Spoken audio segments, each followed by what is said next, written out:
All right, so our last section we're going to look at this week is the second half of 4.1. Okay. In this section, we're actually going to see what we did yesterday and what we did on Monday kind of come together. Okay, we're going to use SOHCAHTOA, the opposite over hypotenuse, adjacent over hypotenuse, and we're going to use inverse trig. Okay, so we'll put those two things together. And the goal in doing that is to solve triangles. Okay, what solve means to do is you need to find 6 things. Okay? You need to find out how long is every side, okay, and how big is every angle. Now, if we're dealing with a right triangle, we're already going to know one of the angles. Okay, it's going to be 90. So you're not going to have to find that. So now you're really already down to 5 things. And if I want you to solve a triangle, I have to give you information to start with. Okay, I got to give you 2 pieces of information to start out with. So one thing I can do is either give you a side that you don't know and one of the other angles in addition to the 90. Okay, just knowing the 90 doesn't help. Okay, so you need one of the sides and one of the other angles. Or I could give you both sides you don't know and make you find the other angles. All right, so either situation you have, you're only going to have 3 things left you need to find. Either one of the other sides, if you have this case. Okay, if you can get 2 sides, we could use the Pythagorean theorem to get the 3rd one. And then we'll find the missing angles. Or if you have this case, you're going to know the 90 every time. And if you know one other angle, you really know the 3rd angle too. Okay, and we'll go through a problem with that. Okay, as long as you know what all the angles add up to, that's what comes into play in this first case. Okay.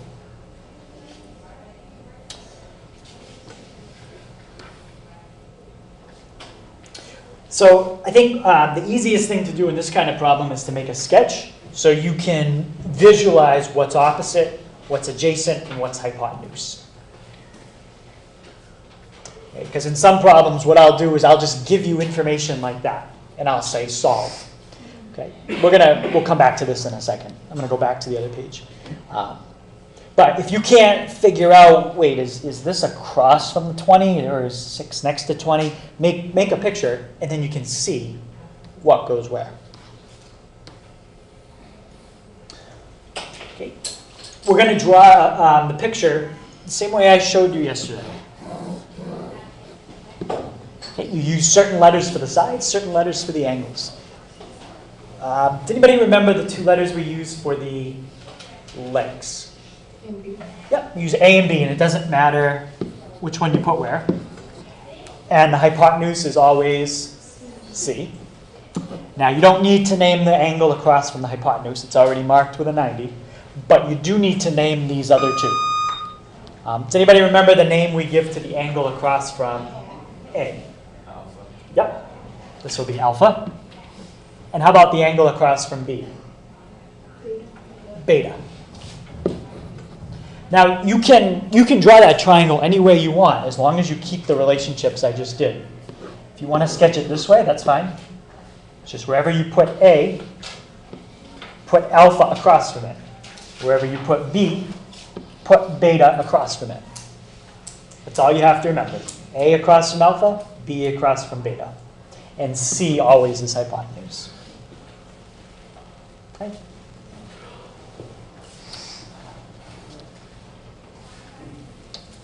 All right, so let's solve this one.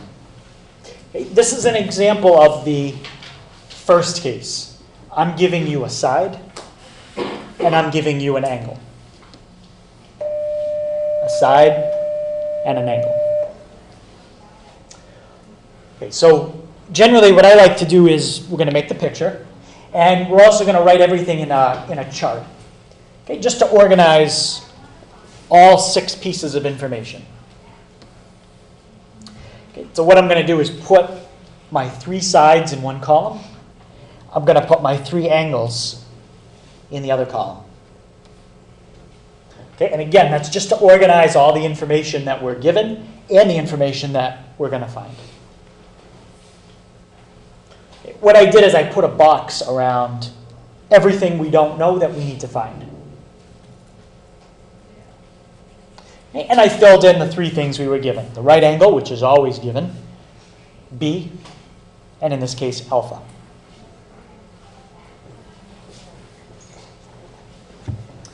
All right, so let me draw my triangle. And I'm going to set it up just like this one.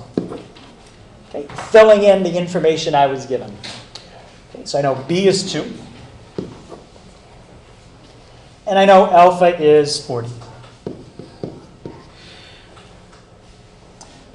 That's A, that's C, and that's beta. Hey, I'm not going to write anything else on this diagram. This diagram is strictly what was given. Things I find, I'll put in the table. Okay, anybody see something I can find pretty easily, and I really don't even need Trig to do this. This is from geometry. Yeah, just anything? Find beta. Yeah, we can find beta because we know the other two. Okay, how much is beta? 60. Careful, what do these two have to add up to? Because this is the 90. 90. So these have to add up to 90. So 40 plus what is 90? 50. 50, yeah. Okay, so now we've got beta. Okay. Any questions on beta? Okay, now we need to find A and we need to find C. It doesn't matter which one you do first. Okay, either one. Okay, so the way let's find A. Okay, so I'm going to circle that one in red. Okay, so the way you want to find something you don't know is to go back and use the two things that were given to you. So to find A, I'm going to use the 2, and I'm going to use the 40. So these are the three things that are involved in finding A. Now, I know beta, but does anybody know why I'm not going to use beta to find A? Technically, I could, but bad things could happen. Yeah? Because if you messed up finding the right measurement and everything else would be wrong. Right. If you use something that you calculated and it's wrong, you're going to get everything else wrong. So don't use things that you find to figure out anything else. Always go back to what was given because you know it's right. All right. So we're going to find A. Okay. So the next thing I need to do is pick a trig function. Okay, the only three choices you're going to pick from today are sine, cosine, or tangent. We're not using the other three. Okay, mainly because we don't have buttons for the other three.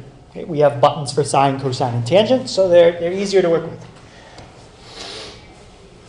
All right, so to figure out which trig function you pick, look at your angle, and figure out the names of the two sides that you know. Okay, and by names, I mean, are they opposite, are they adjacent, or are they hypotenuse? What is side A relative to the 40? That's opposite. So we have opposite. And what about the 2? That's adjacent. So now there's only one trig function out of the three that I just named, sine, cosine, and tangent, that have opposite and adjacent in it. Okay. Anybody remember from yesterday which trig function has opposite and adjacent? Sam? Tangent. Okay, so that's what we're going to use. So you write down tangent of your angle. Okay, remember, you always plug in an angle right there. Equals. And now on the other side, put tangent is opposite over adjacent. Opposite in this case is A. Adjacent, 2.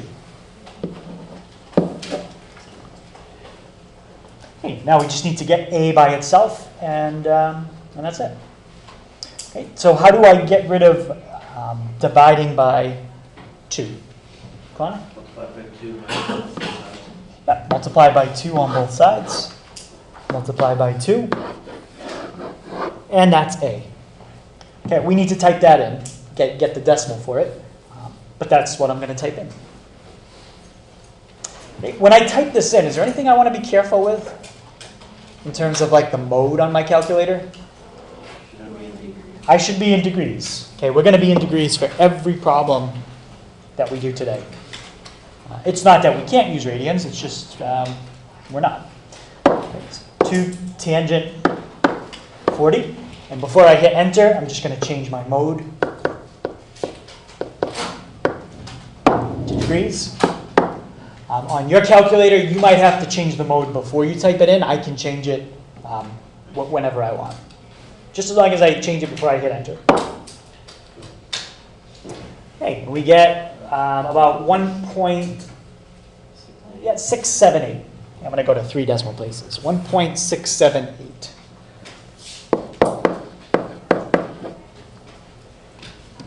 Okay, so now I only have one thing left to find, and then I'm done. Now this is a right triangle, and I just figured out A, and now I was given B. So I know the 2 legs in the triangle. So technically I could use the Pythagorean theorem to find C. Okay. Should I use the Pythagorean theorem? No. No, why not? 2 reasons why. Okay, one thing is this is a decimal, so this is not an exact answer. Okay, that's one reason.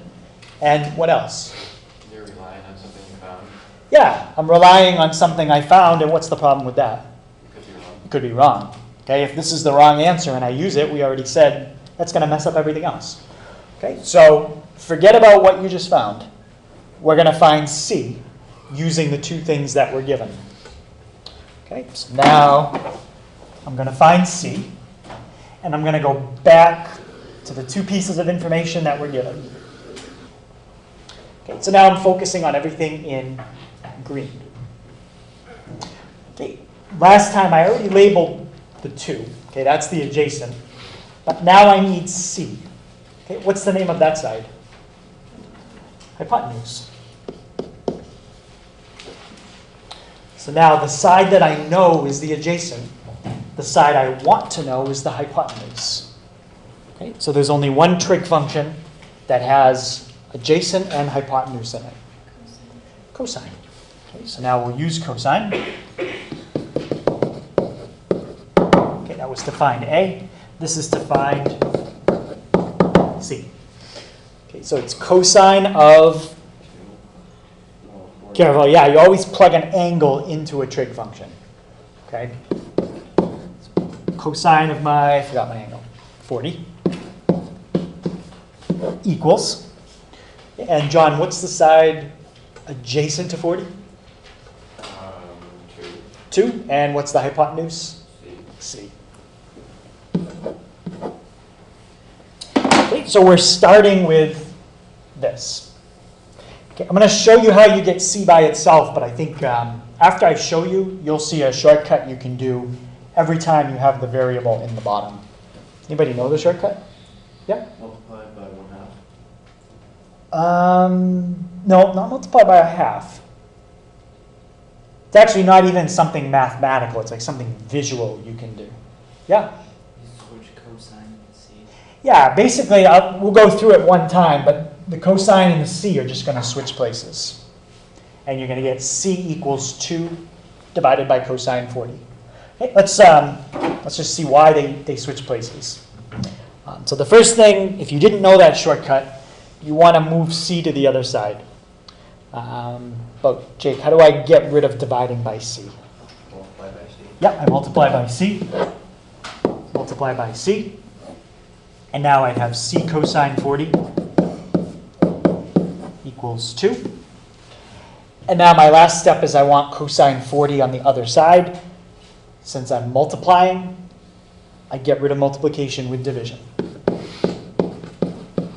Okay, so I would divide by the cosine of 40. Okay, that's just a number, whatever it is. And divide by cosine 40. Okay, so you get exactly what I said earlier. C equals 2 divided by cosine 40. So now what I'm going to do, anytime we have a number and then a number on the other side on top and a letter in the bottom, I'm just going to switch the letter and what's on the other side, because that's all that happens. Okay. Questions on how I got 2 divided by cosine 40?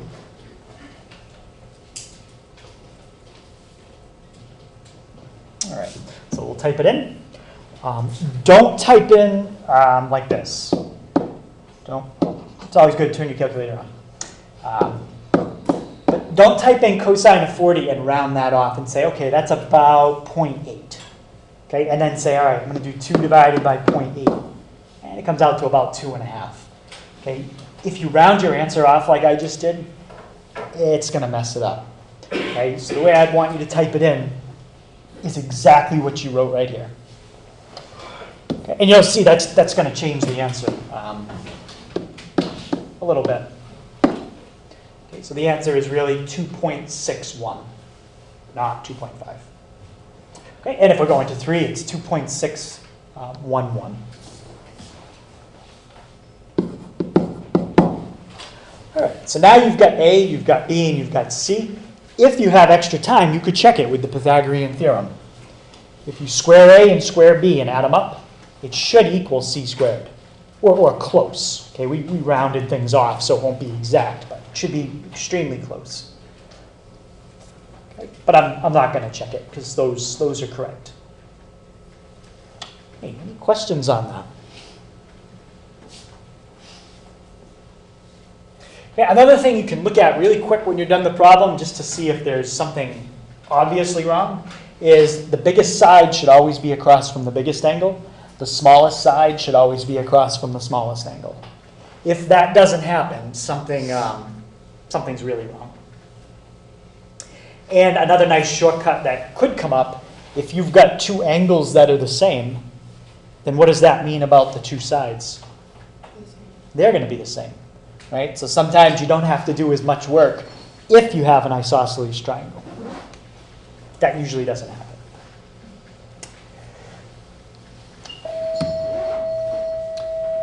All right, so take like 5 minutes to try that one on your own. See if you can solve it.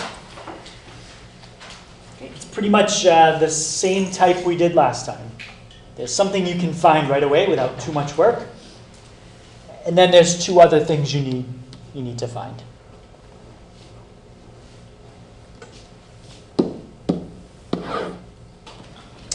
Okay, so usually in these kind of problems, there's always something you can find pretty quick without too much work.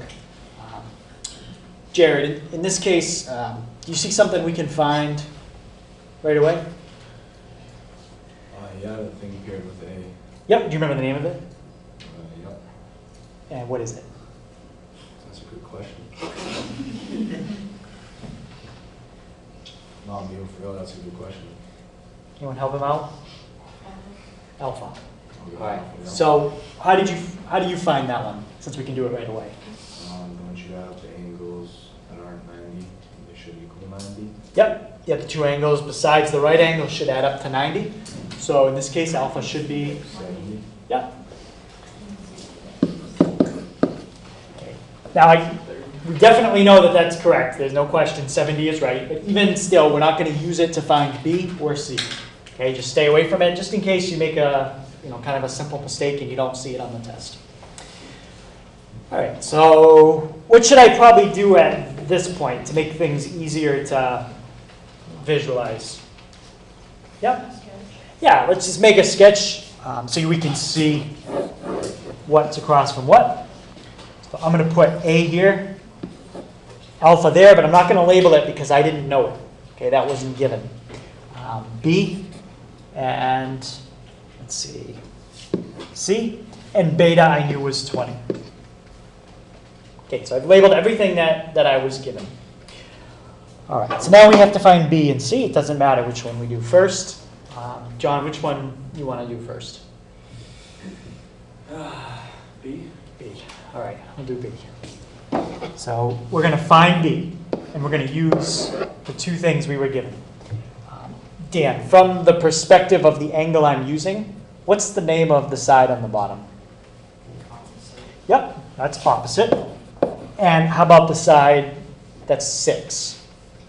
That's adjacent. And we might as well label this, even though we're not using C this time, we will in a second. All right, so we want to know the adjacent. We already know the opposite.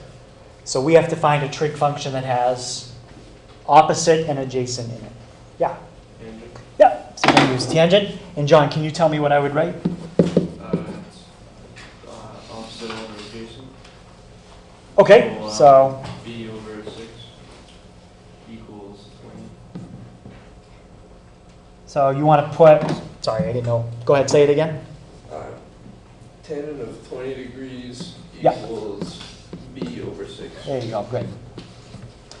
And we'll multiply both sides by 6. Type that in, and that's what you should get for B. Okay, I'm expecting a pretty small number because 20 is a pretty small angle. Okay, it should be the smallest side in this problem. All right, so make sure you're in degrees if your calculator is not. Mine still is.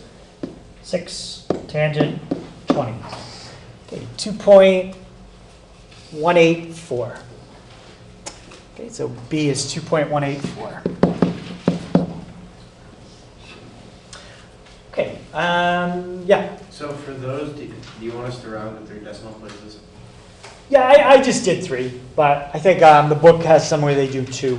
No. So on the tests, I think it's mostly 2. I think there's one problem with 3. Yeah, just, as long as you round properly, that's fine. Okay, Jesse, should I use Pythagorean theorem now? Because I could, because I have these two sides to get the third side. Nope. How come?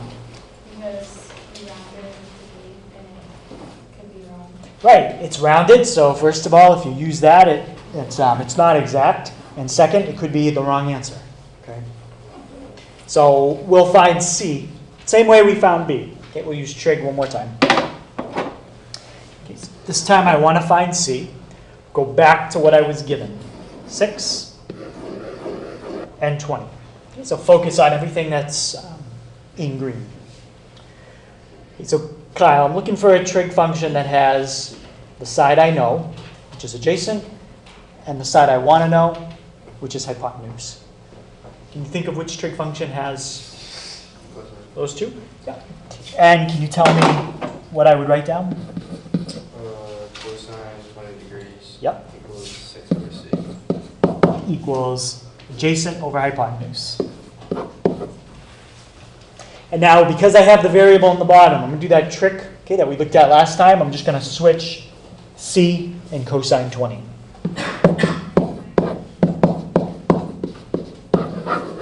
And there's your answer for C.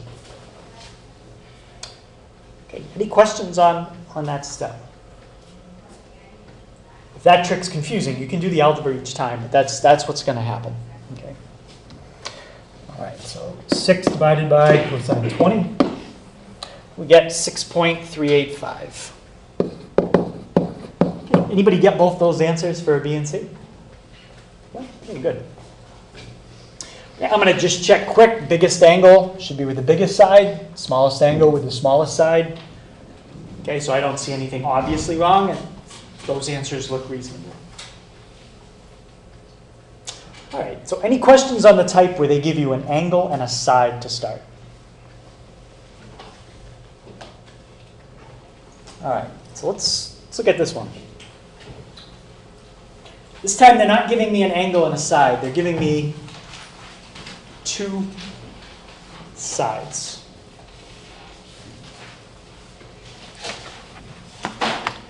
Okay, so does anybody see what I can't do this time that I was able to do right away in the last two problems? Yeah? Fill in alpha or beta. Right. I can't fill in alpha or beta, okay, because I'm missing both of them. So I can't do that right away. But there's something else I can do this time that I couldn't do in the last one. Does anybody see what I am allowed to do this time? Yeah, and how would I find it? It's not really there. Yeah, how come it's okay to use Pythagorean theorem this time? Because A and B are given. Yes. A and B are both given, so Pythagorean theorem is okay this time. All right, so let's set that up. So 3 squared plus 2 squared equals c squared.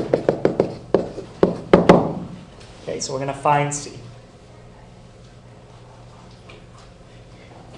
Karen, what's 3 squared? 9. And 2 squared? 4. And then if you add up 9 and 4, you get? Good, 13.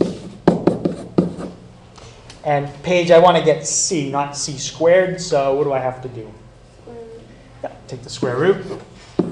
Square root. So c is the square root of 13. We've been rounding everything, so we'll just keep doing that. So it's about 3.606. If you want the exact answer, then leave it as square root 13. Would you tell us on the test which one you want? Yes.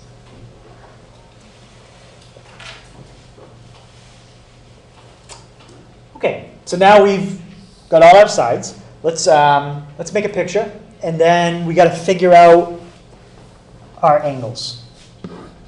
Okay, so I'm going to put A across from alpha, B across from beta. And I'm not going to label C because that wasn't given. Okay, just like we did before, it does not matter which thing you find first, because we're going to find both of them separate. Okay, we're not going to use one to find the other. We already talked about why. So Nolan, which one you want to find first? Alpha or beta? Alpha. Okay. And Nick, can you tell me the 2 pieces of information I'm going to go back to use to find alpha? 3 and 2. Yep, I'm going to go back to what was given. Now I'm going to label all of these sides, okay, and I'm using alpha, so I'll do it from the perspective of alpha. Katrina, what's the name of the side that's 3 units long? Opposite. Yep. From the perspective of alpha, it's opposite. And how about the 2? Adjacent. Adjacent. Okay, so I need a trig function. I think we've done this one a couple times. What trig function's got opposite and adjacent in it? Tangent. Okay, so I'm going to set up my equation. And it's always tangent of my angle equals opposite over adjacent.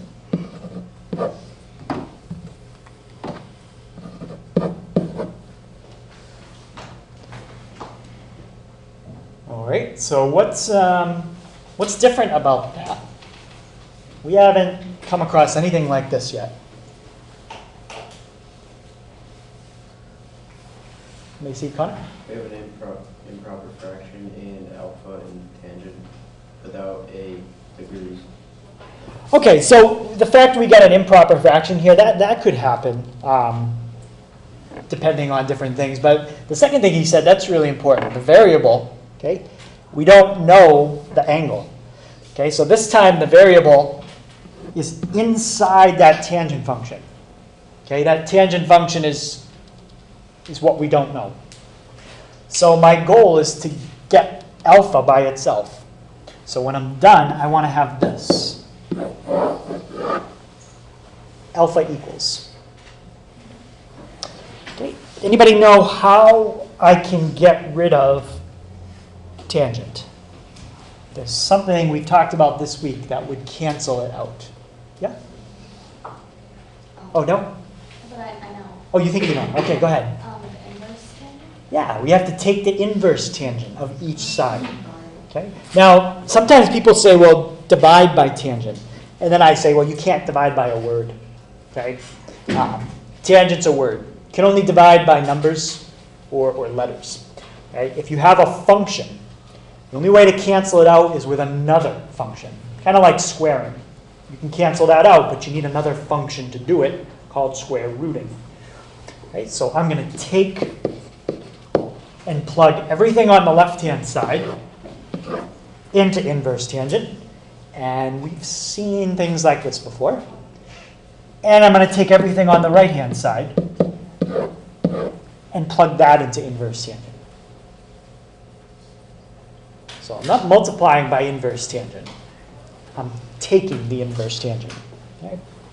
Just like when you do square root here. You don't say multiply both sides by the square root. You say take the square root of both sides. Okay, so just make sure you say take, not multiply. All right, what's going to happen on the left? Inverse tangent and regular tangent. Well, they only cancel out if my angle is between -90 and 90. But I don't know the answer yet. So how do I know if these are really going to cancel out? Yeah? Or do we need Well, we have to deal with this side first. They do cancel out. Guarantee they do cancel out. But how do I already know that before I even figure out the answer? Because it's an acute angle. Yeah, it's an angle in a triangle. I guarantee you it's going to be between 0 and 90. Okay? Again, it won't be negative. There's no question of that. Okay, but it'll definitely be between 0 and 90. So these do cancel out. And we get alpha equals, and now you type that in. Okay. Inverse tangent of 3 over 2. So second, inverse tangent, 3 over 2. So we get about 56 point, that would round up to 310.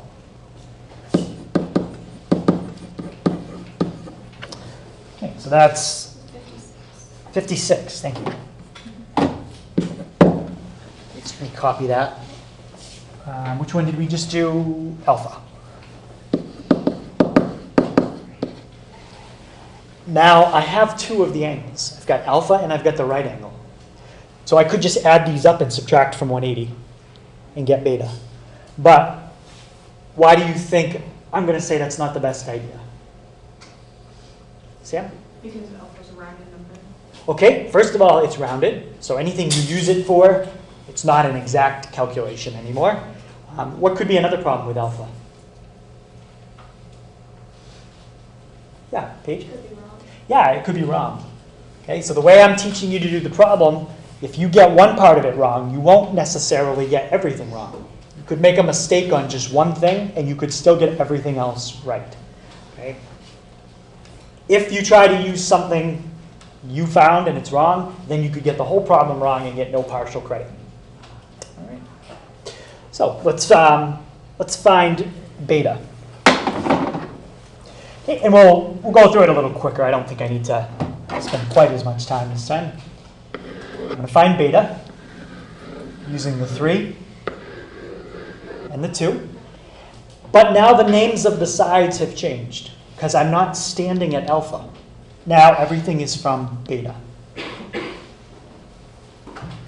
Okay, so, Selenia, what's the name of the side that's 2 units long this time? It's 2 units long. Yeah, what's the name of it? Opposite, adjacent, or hypotenuse? Adjacent means it's right next to it. So this is the side that's furthest away. Opposite. So that's opposite. Yep. And then the side that's right next to it, that is now the adjacent. Okay, so what trig function am I going to use this time? I'm going to use tangent again.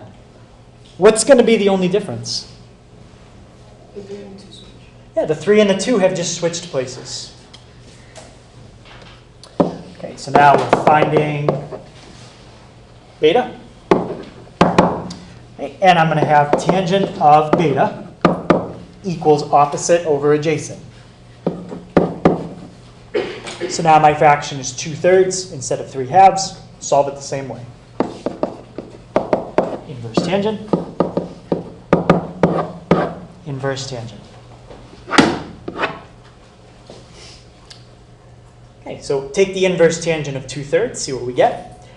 Just by looking at our answer, we should get something around 33.7. Okay, right around there. Just because I know these two angles have to add up to 90. Okay, let's try it and see if that's what we get. Yeah? Why do you immediately cross out the tan, the first two tangent? Because one is inverse and the other one is regular. So you just cancel each other off. Yeah.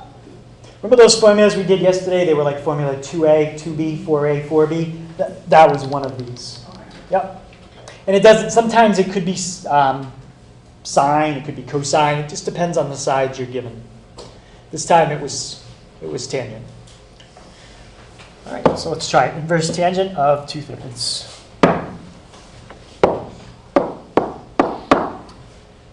And we get what I estimated. We should have about 33.7. So 33.690.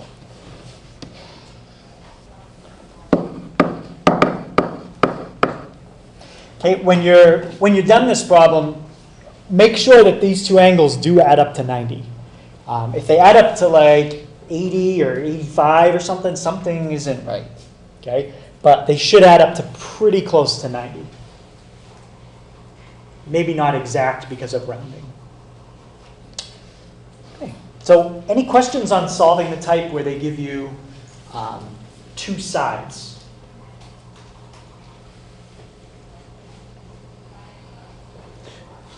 All right, so what did I end up using in this type of problem that I didn't use in example 1 or 2? The inverse. Okay, so anytime they give you this case, the two-side case, you have to use inverse trig.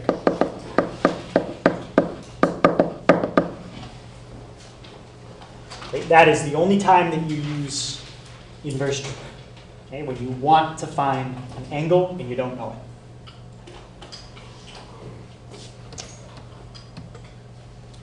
All right, that's just another one with inverse trig. So let's do this one.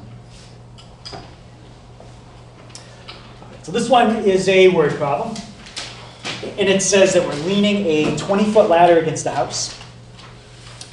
The angle between the ladder and the house is 17 degrees. I want to know how high will the ladder reach? Well, how come the top of the ladder won't be 20 feet high? It's a 20-foot ladder, so. John? Because it's leaning, it's not straight up and down. Yeah, it's leaning, it's at an angle.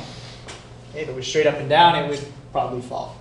So we got to put it at an angle, which means we can't reach quite as high.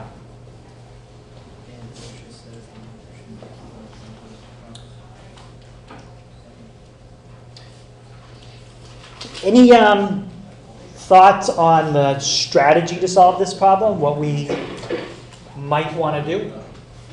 Even before we start getting into trig. Yeah, let's make a picture, and hopefully somewhere in the picture we create a triangle. Okay, specifically a right triangle. Okay, so first thing I'm going to do is draw the ground. Okay, I've got a house. There's my house. And I've got a ladder leaning against the house. Like that.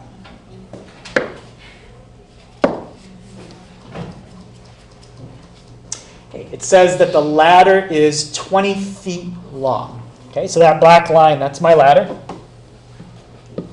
It's 20 feet long. Now, if the house was built correctly, what would we hope that the angle is between the house and the ground? 90. Yeah, we would hope that this is a 90. Okay, so there's our triangle between the house, the ground, and the ladder. It says the angle between the ladder and the house is 17. So where is that angle?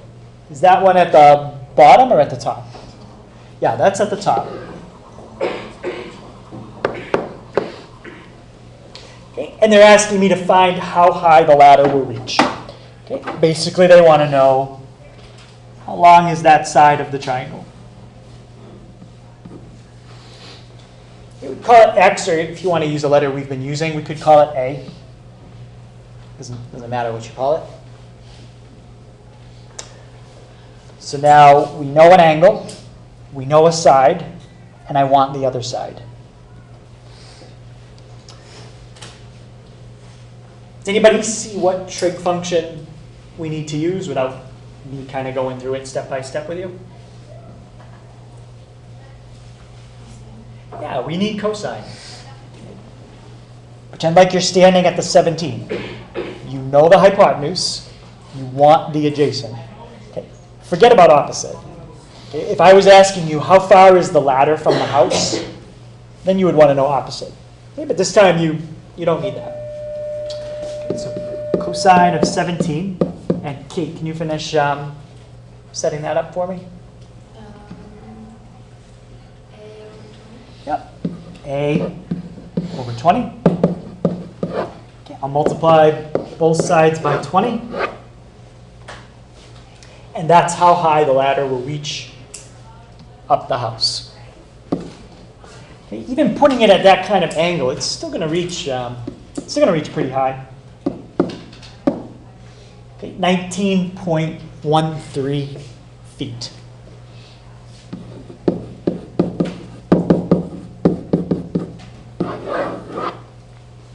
Does anyone have a guess what angle you'd have to put the ladder at so that it would only reach half as high?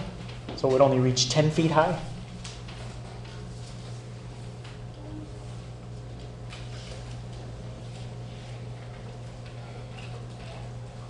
So if you put it at a 17-degree angle, it still reaches 19 feet, roughly 19 feet high. Yeah? Double the angle, like 34? That's actually pretty close.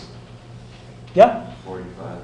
45 is the guess that I usually hear most of the time, because you think, oh, 45 is like half of a 90. Watch what happens if you change that angle to 45. I'll show you how high the ladder would reach. Let me use this one. You do 20 cosine 45. At a 45-degree angle, the ladder would fall. But other than that, it would still reach about 14 feet up. So it's actually not 45. 60? It's got to be smaller than that angle. So 60, you'd be able to reach a little higher. Unless you're talking about having a 60-degree angle with the ground. But it's actually a 30-degree angle with the house. Okay, if you do that one, 20 cosine 30.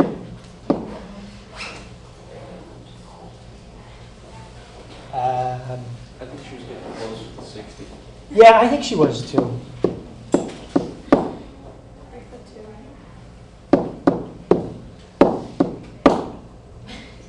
It's 60. Trust me, it works. Just type it in. I don't know what's going on. But yeah, you'd think it's a 45, but it actually isn't. That's what I was trying to show you. All right. So that's how high the ladder can reach. It's 60. It is 60? Yeah, 60. It has to be a little bigger than 45, because at 45 it's still here. If you make it 60, make that angle a little bigger, then the ladder drops down a little more. I was thinking the angle with the ground, which is 30. But yeah, it's 60. Okay, any questions on that kind of problem? Okay, so you'll have one word problem on the test on Friday. Okay, so homework tonight is on 255. It's the same page as the second part of last night's homework. Okay, it's 31 to 39 odd. Okay, 43, 47, and 51 to 55 odd. 60. See? By the way.